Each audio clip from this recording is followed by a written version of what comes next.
The word that comes to mind when I think about the comic strips of Jules Feiffer is this: soliloquy. My Microsoft Word dictionary, yes, only the best quality dictionaries in my house, defines it as the act of speaking while alone, especially when used as a theatrical device that allows a character's thoughts and ideas to be conveyed to the audience. And that sounds about right to me, because the best of Feiffer's strips, known incidentally as Feiffer, usually consisted of one character looking at the reader, breaking the so-called fourth wall, and going on for 6 or 8 panels about something. The results weren't always funny, but they were always sure to be thought-provoking. Well, this month, Fantagraphics published Explainers, the first of 4 dense collections of Feiffer's entire run of weeklies in the Village Voice. This volume of 500 strips is from 1956 through 1966. The strip ran through 1998. Oh, and Feiffer won a Pulitzer Prize for his comic strips, too.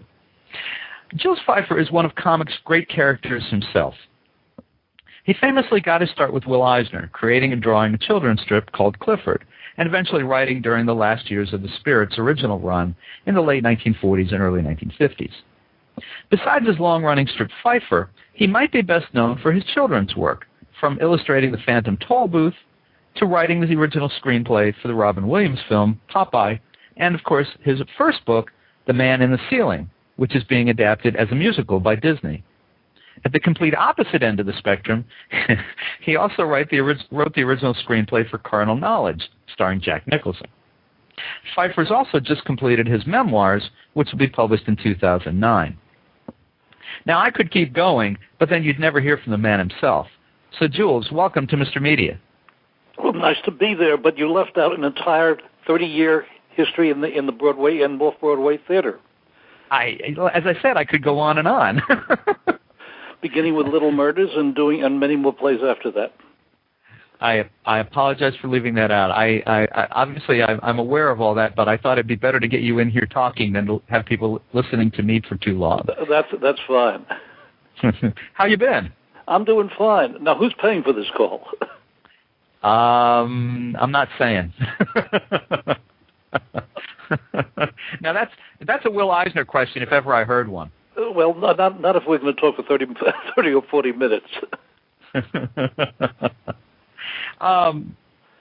So, how did you feel when you first held this volume, Explainers, in your hand? That's a pretty heavy piece of work. Well, it's very impressive. I've gotten used to by now Fantagraphics doing increasingly impressive production jobs and layout jobs. They really are at the top of their game and do as well or better than anybody else at this. So I just loved looking at it. It's peculiar with me because I love seeing it. I love having it done. I have read the introduction and skimmed the collection, but I haven't really read the book, and I'm not sure I ever intend to, because my attitude always about my work has been, in the cartoon and in plays and screenplays, and kids' books, is when it's done, I love doing it, I love looking at it, I love looking at it again and again and again, and then I stop looking at it one day and move on to something else, and then I may never or seldom ever go back and look at it again, because I'm just involved in the next thing and the one after that. And yet I would think, Jules, that publication of something like this has got to, even if you don't go back and reread it, it's got to give you a real feeling of pride that, you did good work. You've got plenty of validation for that.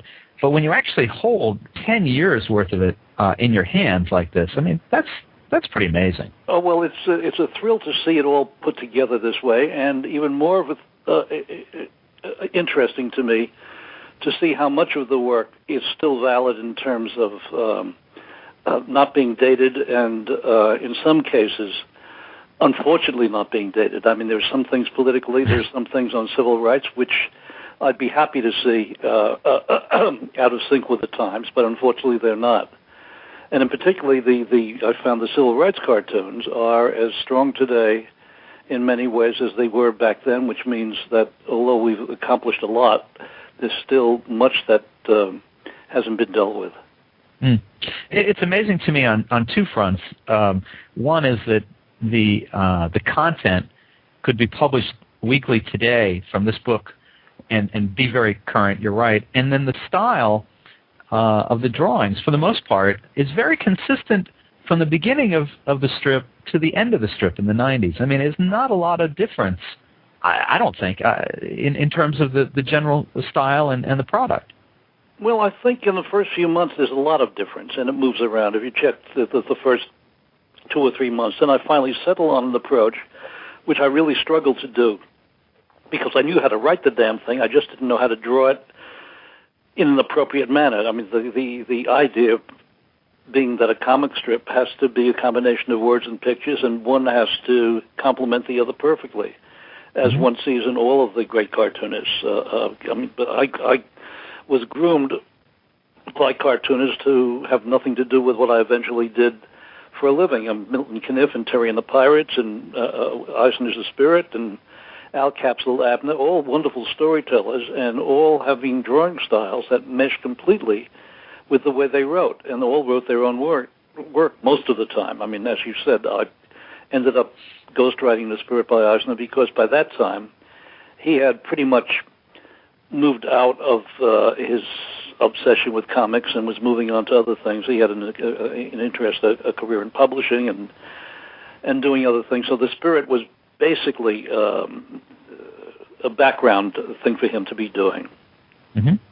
And that's why he let me do it. Otherwise, he would have continued doing it. Did your politics change much over the years? Nah. They're just become more disillusioned. It's if anything, my politics lost their innocence. But I think my work has always been one of thwarted innocence. The sense of somebody who grew up being taught to have certain expectations, and like so many of us, educated the same way, discovering that what they told us wasn't necessarily the truth, and sometimes what they told us was the opposite of what was true. Also, I came, because I'm 79 years old, I came into maturity at a time when it was a very different country, when people of my generation and generations before us, at least several generations, trusted their leaders, trusted the government, felt that mistakes were made, but people were essentially meant well, and when they differed, they differed honestly, and everybody knew about corruption, and everybody understood that occasionally government mismanages and occasionally government lies. But until the years of Vietnam and preceding that, the Cold War, the notion that your government was not on your side, that your government was an enemy, or could be an enemy, that your government lied to you and misconstrued language and deceived, was all news. I mean, that except for some radical left-wing journalists like I.F. Stone and I.F. Stone's Weekly, there was, and George Seldes, who wrote a publication called In Fact, there wasn't a hell of a lot of that going on in terms of exposure. So I came to maturity at a time when I, along with many others, discovered that we were being sold a bill of goods by the very people who were teaching us to be innocent so that they could rob us blind and take us to war. Jules, do you think, in looking back over the years, do you think that we were, as a country, Americans in the 50s, do you think that we were just naive about what the politicians and government was doing, and that it took more emphasis on media? It took the Vietnam War, of course, but the availability of more information and more media to tell us that, they're all crooks? Or one would hope so, but as we see to this very day, we have all the media in the world. We have 24-hour news shows, for crying out loud, and we still got sold a bill of goods on Iraq. On this very day, there's the headlines are all full of, and the news stories are all full of Scott McClellan, the former spokesman for the administration, for the George W. Bush administration, writing a book telling us that his president lied to him and to everybody else and misled us into the war. And that McClellan was sometimes left out of the loop, sometimes he knew it and was made to deceive, but that still goes on. And as shocked as the media will be by all of this stuff, they will still, the next time the president has a news conference, not question him sharply about this, and still accept what he has to say, as they will accept everything else our leaders have to say.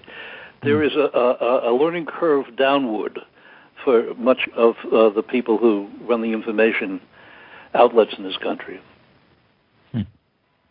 It is amazing. Well, let me ask you this. You talked about the racial politics. Would Jules Feiffer in 1958 have been surprised to find in 2008 that the likely Democratic presidential nominee would be a black man? Oh, it's astonishing, and it's wonderful, and it's why one still has hopes for this country and for the American people, and our ability to make changes against all odds. And I mean, it's quite exciting, and it's quite wonderful, and it's quite remarkable how the Obama campaign and Obama himself seems to transcend much of the virulence of race baiting that has poisoned the history of this country from the very beginning. And what about the Jules Feiffer of 1968? Would he be surprised that the presidential candidate, the Democratic presidential candidate of 2008, was being talked about in relationship to the assassination of Robert Kennedy? Oh, you know, by a woman, I want to point out. Yeah, it's well, the Clintons are a special case, and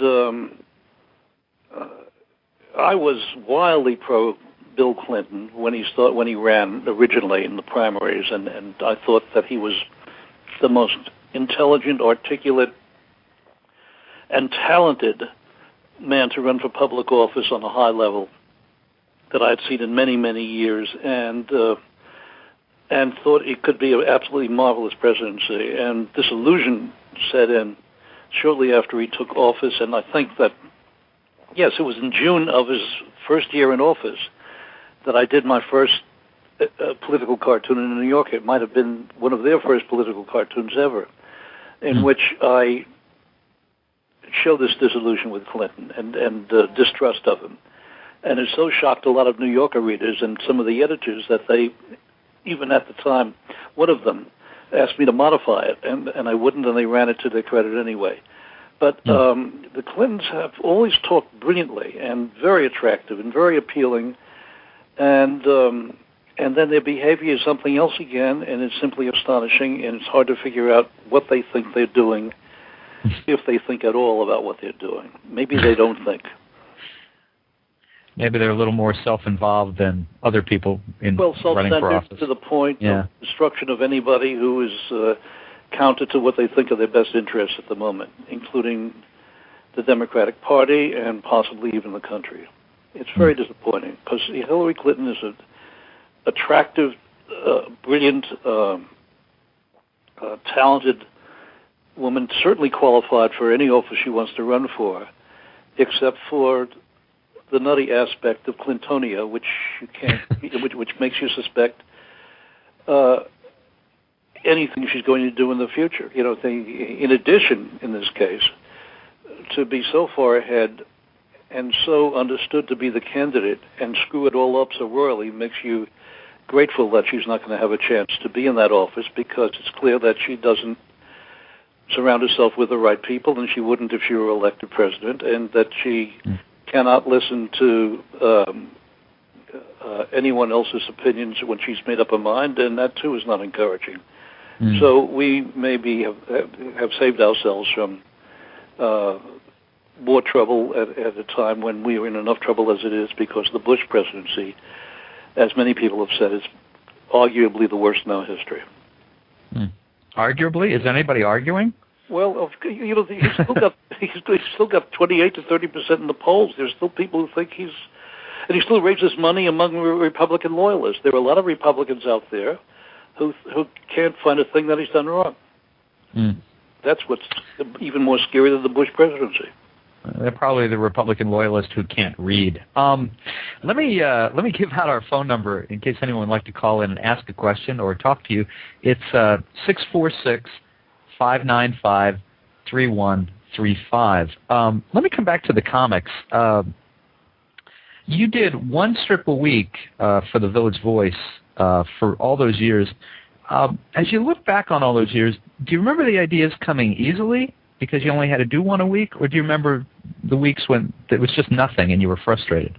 Well, in the beginning, I only wanted to do one a week, which, of course, in the Voice I could only do one a week because it was a weekly. But then I went into syndication, and they were after me to do 3 a week or 5 or whatever. And I maintained the schedule that I had at The Voice because I had grown up loving newspaper strips, and the newspaper strips I loved most were very good, brilliant even, for maybe 10, 12 years, and then they faded and lost their quality. And then I would stop reading them or stop caring about them. And over again, I mean, you saw this with Pogo. After 10 years, it really wasn't that interesting anymore. More recently, you saw it with Calvin and Hobbes. That Waterston retirement was a good thing and absolutely necessary because the strip was losing its edge and its zest, as one would expect, because when these cartoonists do 6 dailies and a Sunday page, how long can they be brilliant?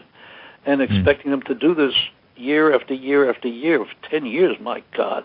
In any case, having seen that with my favorites, I decided that I would burn out probably a lot sooner than these guys, and the only way I knew how not to burn out was to do less work. And I thought even I should be able to maintain a standard of quality for one cartoon a week, and that's what I opted for, and thank God that's what the newspapers and syndicates accepted.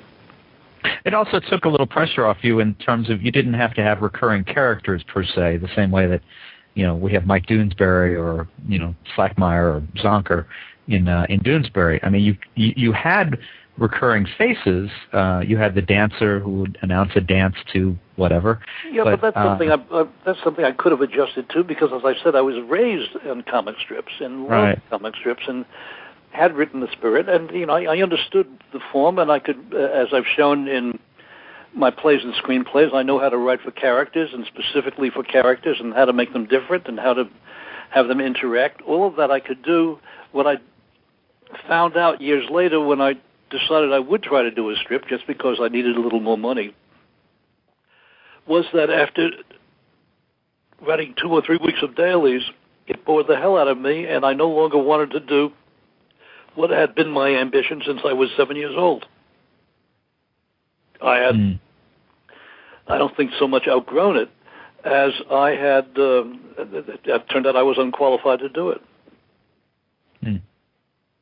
I know. In the introduction, I described the strip as a series of soliloquies. Is that a fair description in your mind? Well, yes, soliloquies and then duologues. I mean, generally it's one person talking directly to the reader, or 2 people engaged with each other, and inferentially, really talking to the reader. And the whole point always was to make a point about something or other, and find a way of doing it that would not be polemical, but would be entertaining, and God willing, would get a laugh or a smile at the end of it. Did it offend you that I said it wasn't always funny? Well, you can't.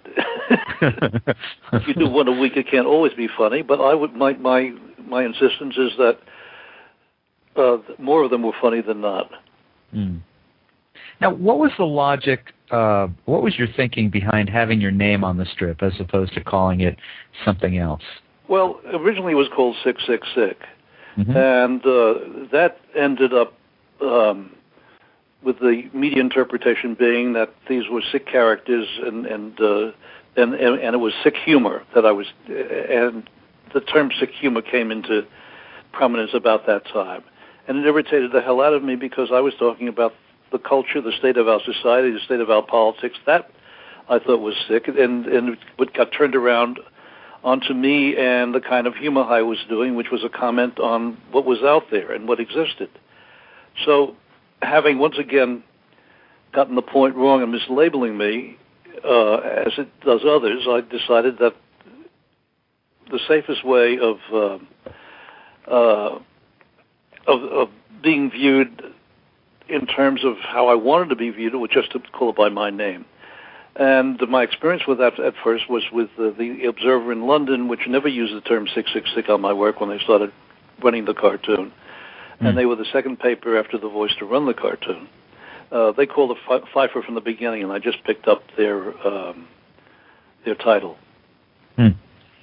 Did you ever want to change it after time and call it something else? No, it was just it seemed fine. It seemed simple. It seemed direct.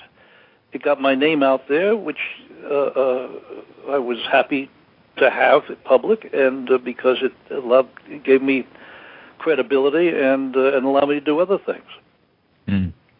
That is a big part of it. I mean, a lot of creative people don't want to own up to the fact that you have to do a little marketing of yourself. But at that point, I imagine that you did. You had to have your name out there so people would respond. Well, from the beginning, the reason I wanted to do a strip of this nature, and the introduction in the book by Gary Groth explains this, is that coming out of the Army, I no longer saw myself as a conventional strip cartoonist. There were comments on society I wanted to make, thought were important to make, that nobody else was making, not at that time.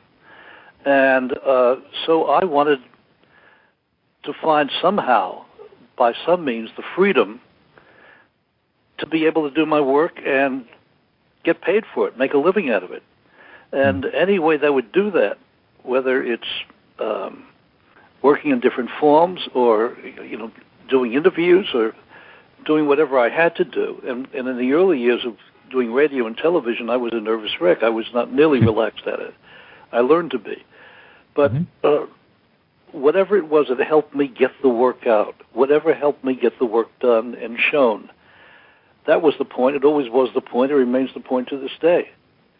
To do the work I care about, the work that I still love, and have the freedom not to have to change it or censor it or abrogate it in any way because somebody in a more important position tells me that this is what I must do in order to get the work shown. And the only way you can get the work shown the way you want to is to develop a reputation, have a name that they're not going to fool around with. That's the point, and that's the only point. Was it difficult? And I think it was 1998 when you stopped doing the strip. No, it wasn't, because by that time I was well launched into children's books, which had become my main interest in work. I was exhausted meeting a weekly deadline. I had 2 children at home who I had to tend to and give and be able to spend time with, which was harder and harder to do because of the workload. I had begun teaching, which I loved, but that too was time consuming. And after some years of not writing for the theater, I'd begun writing plays again. So there was just too much going on, and something had to be dropped. And as we entered this election year of Bush versus Gore, I made the colossal political error of thinking that there wasn't going to be much difference between them as president, and that Bush, were he elected, would have a very undistinguished presidency, which he had, but I also saw it as undangerous, which is just the opposite of true. So I had no trouble dropping out, and after September 11th, I was very happy that I dropped out, because I didn't have the heart to comment on that disaster, and wouldn't have known what to do with it if I was still writing the cartoon. So you obviously over the years you as you pointed out, you focused on Broadway. You did plays. Not Broadway, but Broadway doesn't really understand theater. What I do, but theater and off Broadway and elsewhere. Right, and the children's books. But I was thinking that the last 10 years or so, there's been this explosion of graphic novels that would have seemed to have been a tailor-made genre for you, but you haven't really played much in that sandbox, I don't think. Well, I did Tantrum, which preceded most graphic novels by being one of the first graphic novels. And I did that when I was 50 years old, because I swore years earlier that I had to do a novel in cartoon form, and I hate the term graphic novel. It's comics, and I was going to do a novel in cartoon form by the time I was 50. I did it, and then I never got a second idea. I think part of the reason is that, and what makes me differ from other cartoonists, is that I had drifted into a career as a playwright. And I found in theater and later in screenplays I found it much more interesting to write for actors and to compose scenes for live people than to do it on paper. To see somebody taking your lines and develop a scene where actors can interrelate, react one upon the other, and see how it develops and see how the story builds in front of an audience is, to this very moment, an extraordinary and unprecedented thrill. And it's far more exciting to me than seeing it done on paper where you don't have an audience. I mean, you have a reader one by one, which doesn't give you that sense of tension you feel when you're sitting in the back of a theater and you wrote those lines and your actors are doing your lines and you see how people are swallowing it and taking it all in. That's quite wonderful. Now, which plays, and for that matter, films, have you been happy with the execution of that you've written?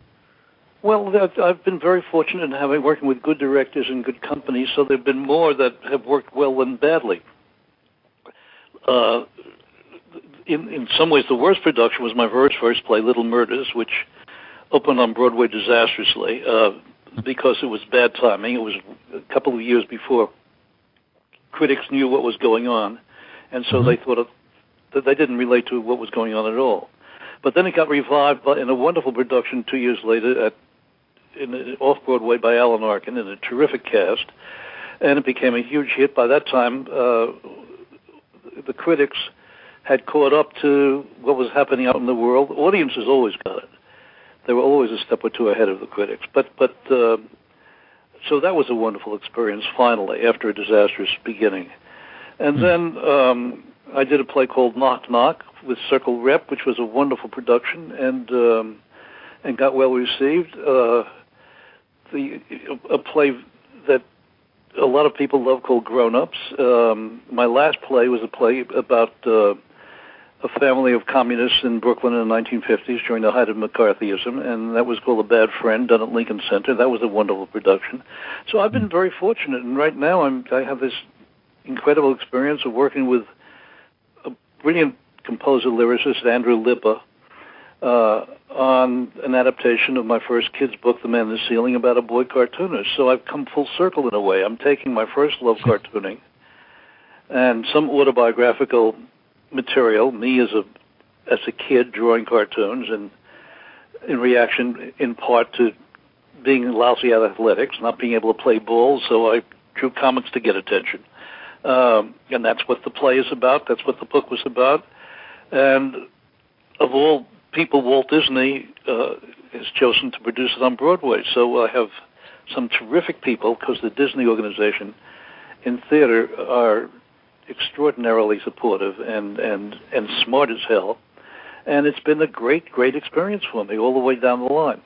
And, it's also very hard. I mean, we do stuff and everybody loves it, and then you do it over again and everybody loves this, but not that. And amazingly, because I've been through this process in Hollywood over and over again, where the buts are often mindless and the notes they give you are numbingly stupid.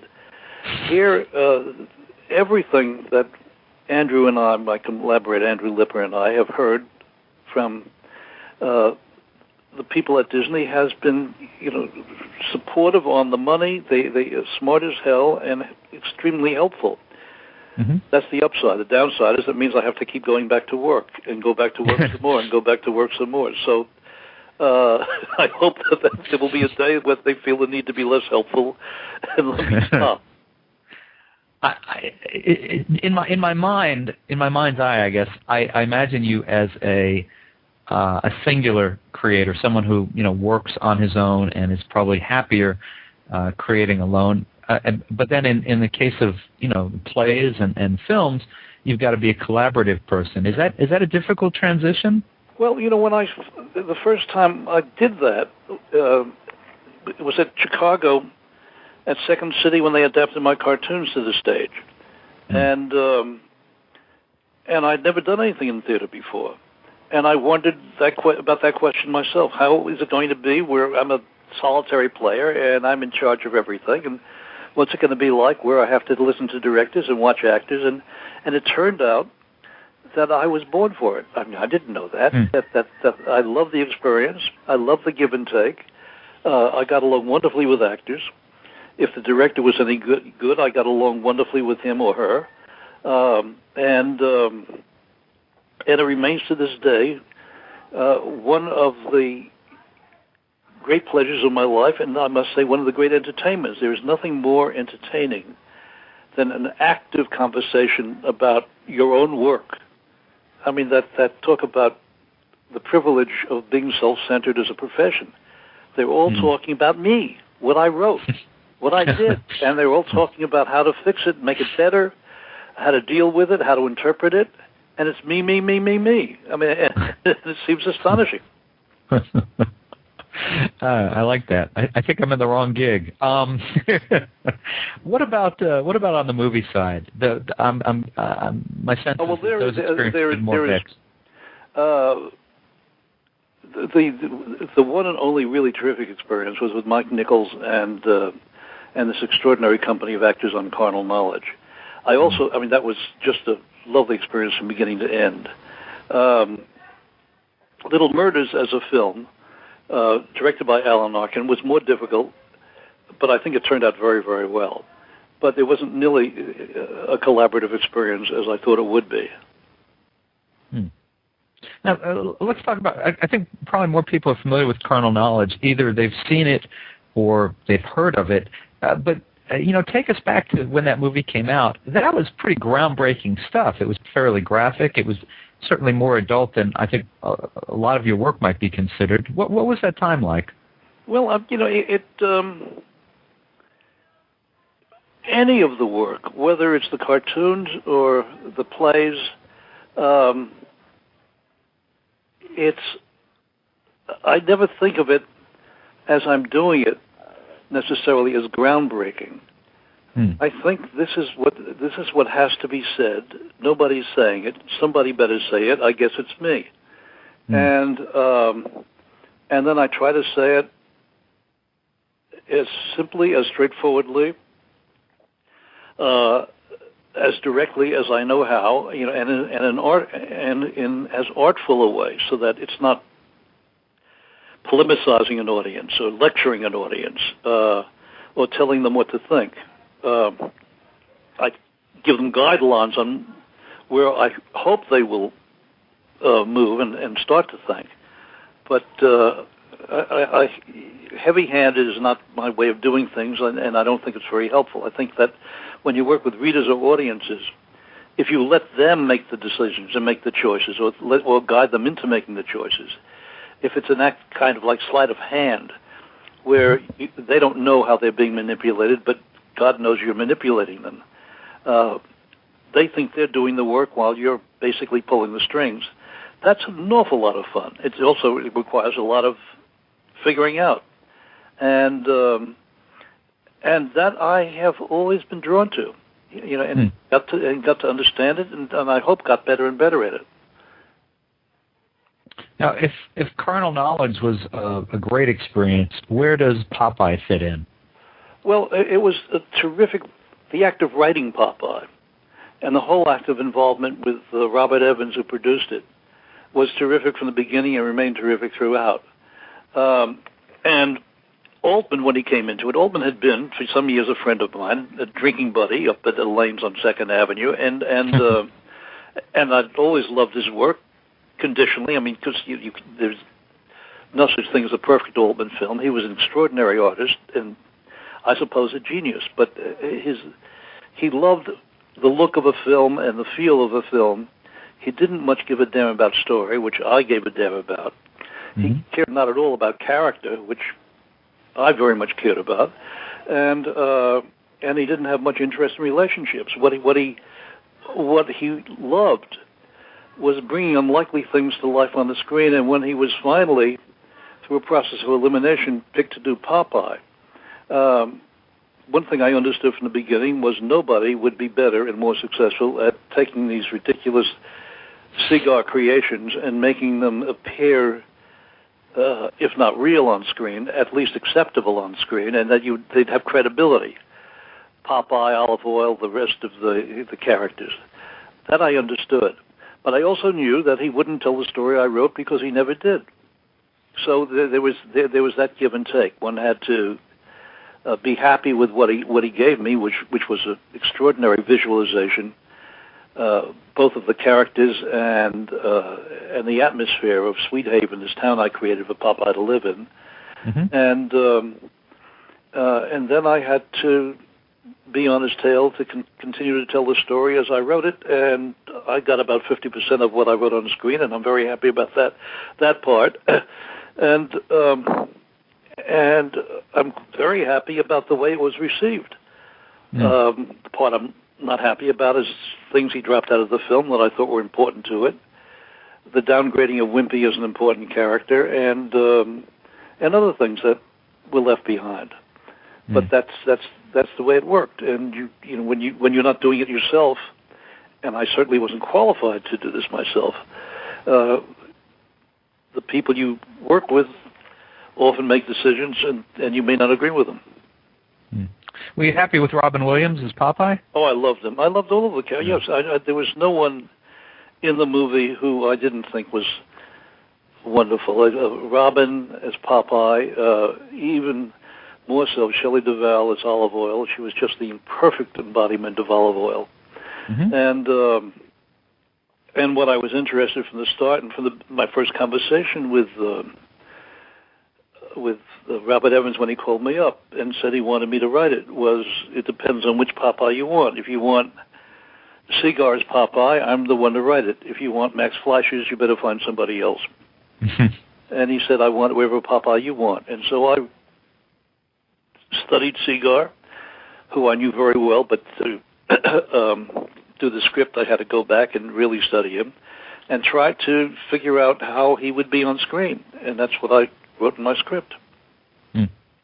Now, you also, you reminded me of this the other day, you also did a script for a movie of Will Eisner's The Spirit, I guess back in the 70s. What with the Frank Miller version coming at the end of the year, I'm kind of curious to know what your take on The Spirit would have been.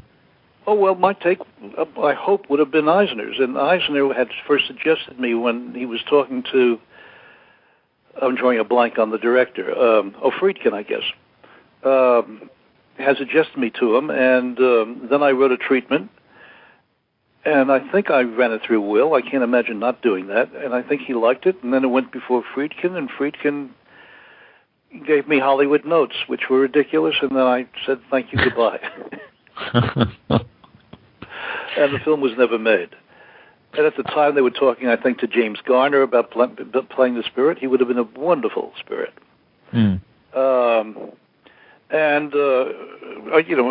anxious to see what Frank Miller does with it. It's hard to envision Frank Miller being an interpreter of Will Eisner, but I know they were friends and had conversations. It's just that Miller's work is so different.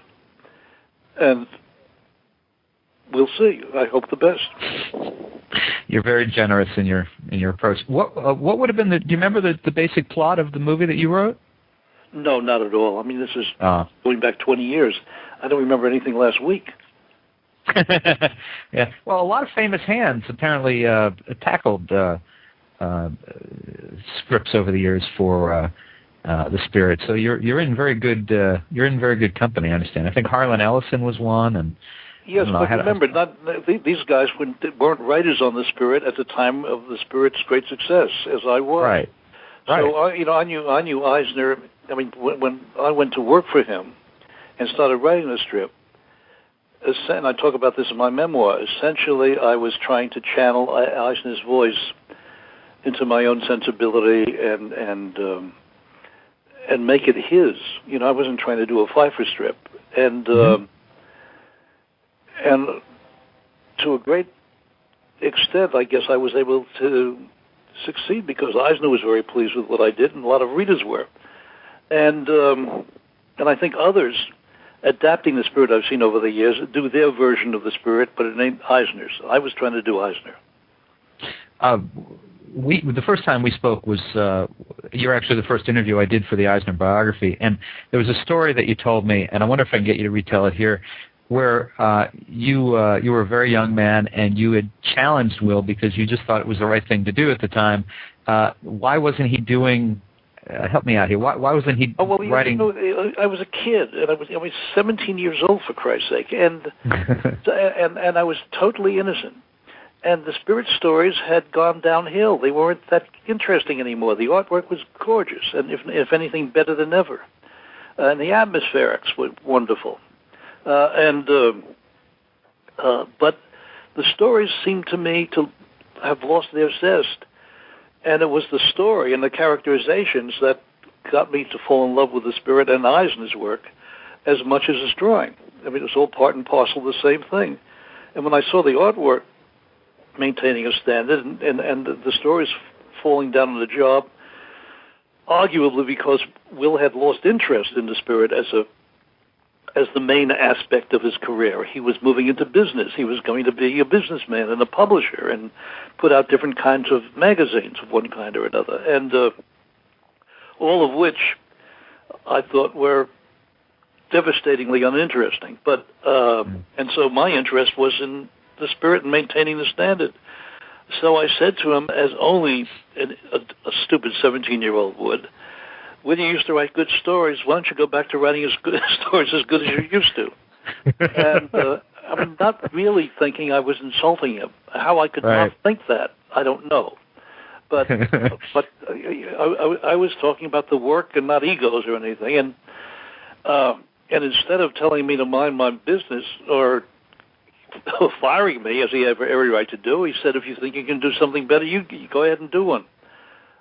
So I went ahead and I wrote one, and then I wrote two, and then I wrote just about all of them. I mean, and to have him, first of all, accept my criticism so amiably, instead of getting pissed off, as he had every right to do, and then to immediately turn me into the writer of the Spirit, the whole thing happened within a period of a week or two, was simply astonishing to me then and astonishing to me now. And of course, the amazing thing was that he said, if you think you can do it better, go do it. And you went home and you did it, and you brought it back, and he was like, kid, that's pretty good. Well, yes. I mean, he made a few changes, and from that point on, when I would write it, he would go over the dialogue and do some difference in plot points, and we'd argue. I mean, it was, of course, it was a real argument. He would win because it was his strip, and he was the boss. Right. But it was amazing to me the give and take he allowed, encouraging me to give my 17 and 18 and 19-year-old wise guy point of view and talk back to him as a colleague, as an equal or a near equal. And sometimes he would accept my point, and sometimes not. But he almost never pulled rank. Mm-hmm. It seemed like the nature of your relationship with Will didn't change over the years. It was always slightly argumentative, and it seemed like there was always respect between the two of you, but that you guys like to tweak each other a little bit. Am I wrong in that? I love seeing him. I always, one of the great pleasures of my life as I became successful was to establish ongoing relationships with Will and even more so with Milton Caniff, who was in New York, so I saw more of him. Mm-hmm. And because these guys were boyhood heroes and remained heroes to me. They're still heroes, and I still venerate them. And, I mean, nothing's changed in that regard. I think, it was difficult for Will for a period of time to accept what was happening to me because it was unexpected. He didn't really think I was that talented, and he didn't understand it for a long time. And so it was wonderful for me to see him come to my play, A Bad Friend, when it was done down in Washington. He and Ann, his wife, came up from Florida to see it, at my invitation and the producer's invitation, and we had a wonderful dinner afterwards. And he just whatever doubts he had about me seemed to be washed away from seeing this play and this production of it, and I was grateful for that. I know for a fact he was very fond of you, and of course his big thing over the years was that he couldn't believe that you exposed that the spirit didn't wear socks. I think that was the big issue.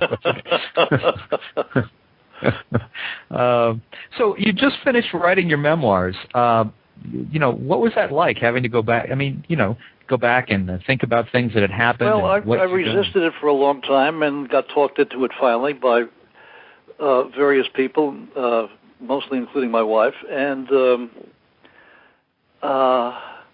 I knew that it would be laborious, and I knew it would take a lot of time, and I was afraid it wouldn't be fun, because I've never liked regurgitating my past or telling anecdotes or telling stories. I mean, I'd be a disaster on a talk show, because I don't get pleasure out of telling fun, amusing stories, and that's what the book was going to be, I supposed.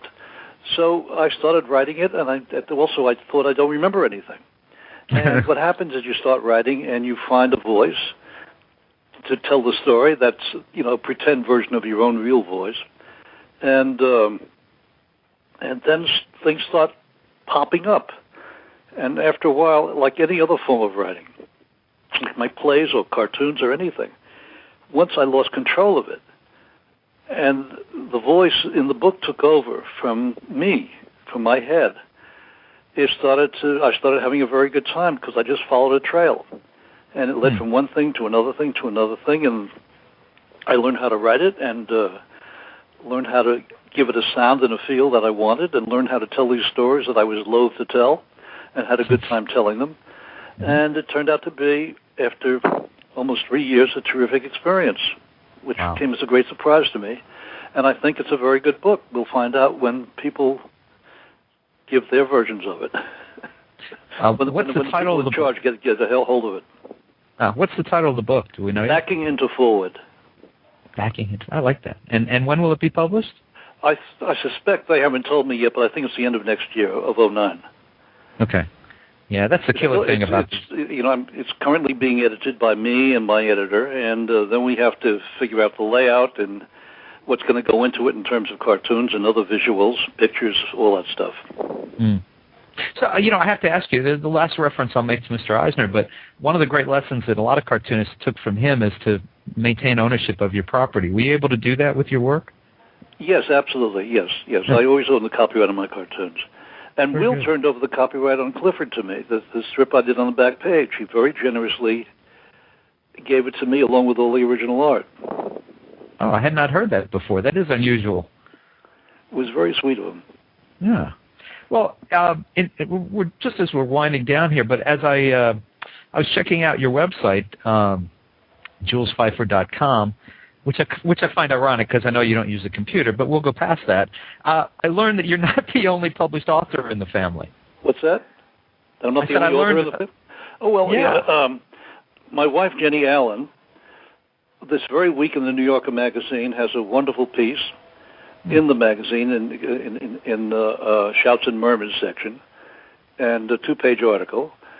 She's going to do a one-woman show in the fall in New York, and called The Big Boot, and she's a writer and has been a very successful journalist for many years, and she started performing a few years ago, doing stand-up comedy about 8 years ago, and she's established a strong following. I mean, people jam her shows, and she's great. And my daughter Hallie is an actress and a writer, and having appeared in movies like The Squid and the Whale and Margot at the Wedding and You Can Count on Me, and since graduating from Wesleyan over a year ago, she's been in one play after the other in New York, and she's just started rehearsal of a new play yesterday. Wonderful writer Richard Nelson in a revival of his play Some Americans Abroad, and my oldest daughter Kate is a writer of picture books, children's picture books, who lives up on Martha's Vineyard, and she's written about 4 or 5 of them, and the last one she did, called Henry the Dog with No Tail, I illustrated. Wow. So it's been a very thriving and productive family business. My youngest daughter, Julie, doesn't have a job yet, but she's only 13. Ah, your youngest is 13. Yes, and I'm 102, so it's it's challenging. I wasn't prepared to ask you about that. Well, so look, last question, Jules, and thank you. It's been a pleasure to have you today. When we get off the line here and the interview is done, what will you be working on today? Because I know you're not going to sit around the house.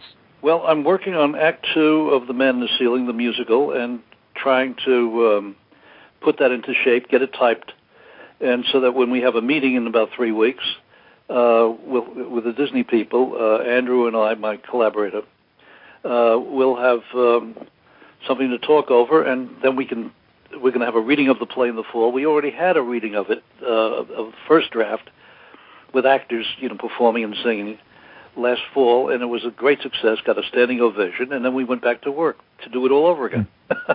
That's what you do. Yeah, that's some process. It's been very exciting, and then I have to finish editing the memoir, and then I want to go back to writing some picture books, which I haven't had a chance to do in 3 years. Well, you do not sound like a man who would be at all bored. Oh, I wouldn't expect. if I only had the chance. And of course, of course, I spend too much time watching MSNBC and other news channels, watching all the stuff going on in the election, because I'm very involved in that, and it's an exciting time. Well, Jules, it is always a pleasure to talk to you. Today was no different. I really do appreciate your time, and I wish you a lot of success on the play, on the musical, on the memoirs, and of course the book that brought us here today, Explainers. So thank you very much for your time. Well, terrific. Thanks a lot. Good talking to you. Bye-bye. You too. Take care. Bye-bye. You too.